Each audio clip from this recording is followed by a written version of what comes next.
दोस्तों आज बात करेंगे पाकिस्तान के इस फास्ट बॉलर की जिसे स्विंग का जादूगर कहा जाता था, मोहम्मद आसिफ। दोस्तों मोहम्मद आसिफ रफ्तार से नहीं बल्कि महारत से बल्लेबाजों को आउट करते थे।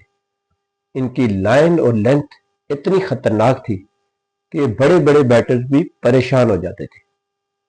दोस्तों 2006 में जब इन्होंने डेब्यू किया तो बहुत कम वक्त में दुनिया को एहसास हो गया कि पाकिस्तान को एक खास टैलेंट मिल गया।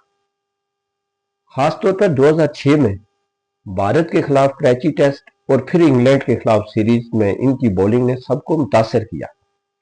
दोस्तों वो गेंद को आखिरी लम्हे में स्विंग कराते थे और यही इनकी सबसे बड़ी ताकत थी।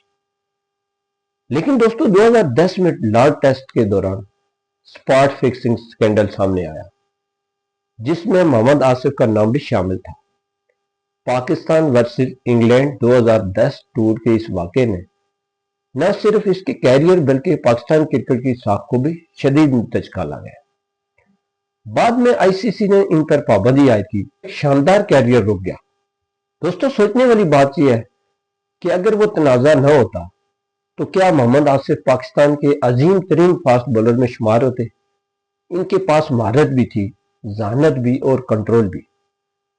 दोस्तों आपकी क्या राय है? क्या मोहम्मद आसिफ अपनी गलती के बावजूद एक अजीम टैलेंट थे?